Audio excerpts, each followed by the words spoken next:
నమస్కారం. Welcome to I dream. నేను మీ విజిత. ప్రస్తుతం మనతో పాటు ఉన్నారు ప్రముఖ జ్యోతిష్య వాస్తు పండితులు, భారతీ శంకరాపీఠం వ్యవస్థాపకులు, బ్రహ్మశ్రీ అన్నవరపు తిరుపతి మూర్తి అవధాని గురుగారు మనతో పాటు ఉన్నారు. ఇప్పుడు గురుగారితో మాట్లాడి మనకున్న సందేహాలన్నింటినీ నివృత్తి చేసుకుందాం. నమస్కారం గురుగారు. ఓం శ్రీ మహాగణాధిపతయే నమః. గురుగారు, నాగదోషం అంటుంటారు. చాలా మంది పెద్దవాళ్ళు చెప్తూ ఉంటారు, నాగదోషం ఉన్న వాళ్ళకి వివాహం ఆలస్యం అవుతుంది. అదేవిధంగా సంతానం, ముఖ్యంగా వివాహం లేట్ అయినా సరే సంతానం విషయంలో మాత్రం చాలా ఇబ్బందులు కలుగుతాయి, అసలు అవ్వదు, చాలా ఆలస్యం అవుతుంది, ఇలా చెప్తూ ఉంటారు. నిజంగా వివాహానికి, సంతానానికి, నాగదోషానికి సంబంధం ఉందంటారా గురుగారు? తప్పకుండా. నమో అస్తు సర్పేభ్యో ఏ కేచ పృథివీమను ఏ అంతరిక్షే ఏ దివితేభ్య సర్పేభ్యో నమః. ఎంతో కొంత నిజం లేకపోతే పెద్దవాళ్ళు అంటండి. అటువంటిది అంతా నిజమే అన్నమాట. అంతా నిజము కాబట్టే దాని యొక్క విధానం మనం ఇప్పుడు చూస్తున్నాం. ముందు నాగదోషం అంటాం కదా. అసలు నాగదోషం అంటే ఏంటి, అవి ఎన్ని విధానాలు ఉన్నాయి, అవి ఎలా ఆపాదిస్తే అనేటువంటిది కూడా మనం తెలుసుకోవాలి. ఆపాదించడం అంటే ఎలా మనకు ఆ దోషం వస్తుంది. Okay okay. ఇందులో కూడా రకాలు ఉంటాయా? 8 రకాల నాగదోషాలమ్మా. ఓకే. 8 రకాల నాగదోషాలు అసలు ఎలా మనకు వర్తిస్తాయి, జన్మతహాగా లేని దోషం మధ్యలో ఎలా వస్తుంది అనేటువంటిది కూడా మనం తెలుసుకోవాలి. స్త్రీకి నాగదోషం అనేటువంటిది ఆమె రజస్వల అయిన తర్వాత నుంచి వస్తుందమ్మా.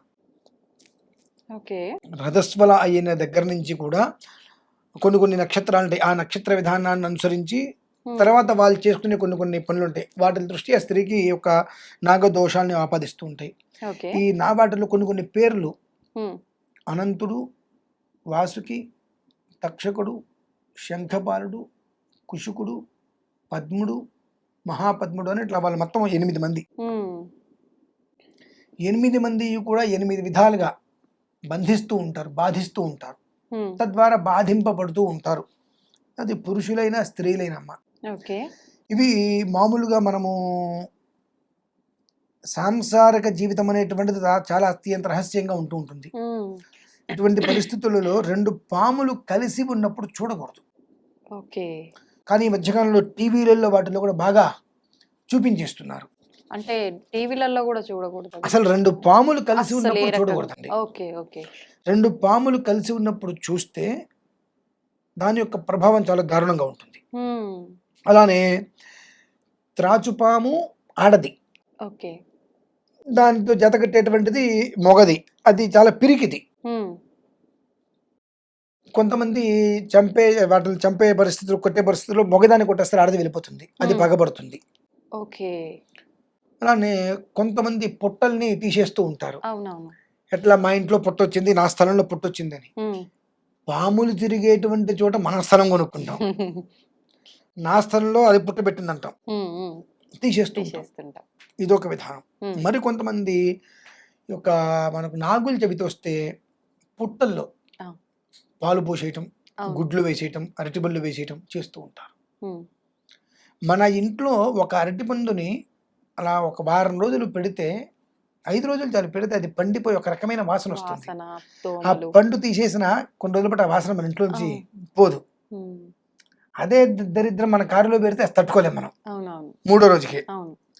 అటువంటిది మరి పాలు కూడా అంతే, విరిగిపోయిన పాలు 2 రోజులు 3వ రోజు మన ఇంట్లో అలానే కట్టి పెడితే ఒక రకమైన పురుగులు వచ్చి వాసన వచ్చేస్తుంటుంది.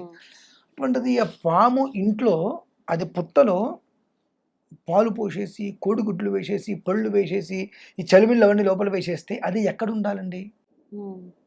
బురదలో ఉండాల్సిందేగా. అది ఏం తినాలి, ఏం తగాలి, చచ్చిపోతాం మరి. అది దోషం కాదా? ఇంత మూకుడు పెట్టి అందులో కాసిన పాలు పోయి, ఒక చుక్క పాలు పోయి సరిపోతుంది. అన్నీ పాలు పోయటం వల్ల లోపల ఇట్లా గ్లాసి పోస్తూ ఉంటాం. ఆ పాలు పోయటం వల్ల పుట్ట కరుగుతుంది. పుట్ట కరగడం పక్కన లోపల ఉండేటువంటి పాము అదేదో 1-2 పదార్థాలు వేస్తే తింటుంది, తిని కదలలేదు. ఇవన్నీ వేయటం వల్ల ఏమవుతుంది, అది చనిపోతుంది. ఆ పాపం ఎవరికి వస్తుందండి? వేసిన వాళ్ళకే వస్తుంది. మరలా ఆడవాళ్ళు దూరంగా ఉన్నప్పుడు ఈ మధ్యన టీవీలో చూపిస్తారు, అన్ని రకాలుగా వాడు రోడ్డు మీద ఎక్కడ పడితే అక్కడ పడేస్తూ ఉంటారు. కాకులు అవి ఏం చేస్తాయి అంటే అదేదో తినే పదార్థంగా భావించుకొని తీసుకెళ్ళి వాటి పుట్ట మీదే పెట్టుకుంటాయి.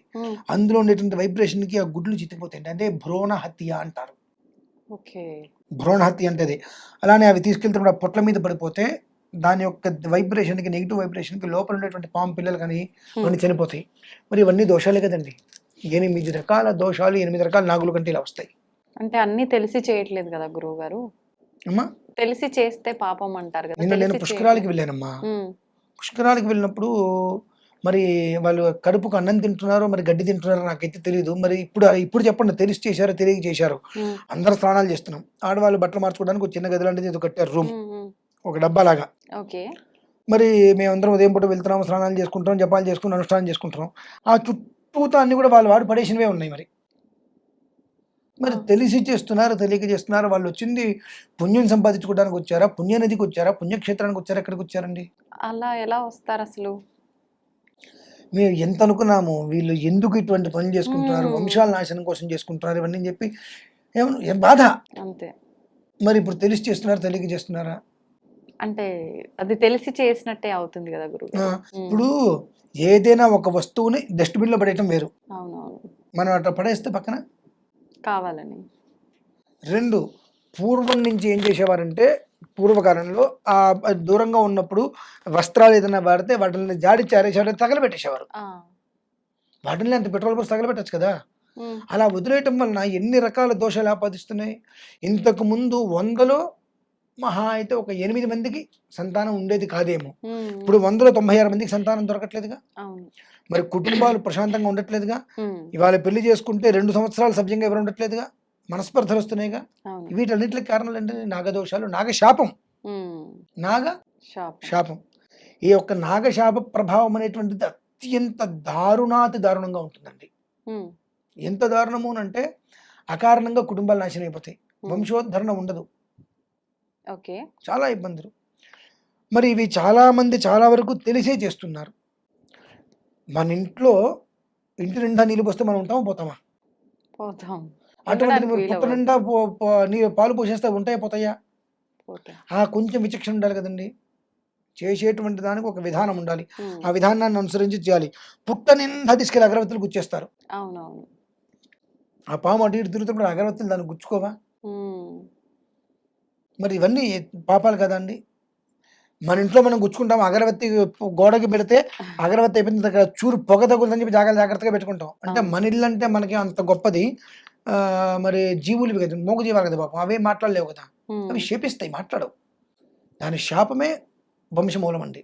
హ్మ్. వంశం నిర్వీర్యమైపోతుంది దాని శాపం. మరి వీటిలికి ఎంతోమంది ఎన్నో రకాలుగా పూజలు, పునస్కారాలు చేస్తూ ఉంటారు. హ్మ్.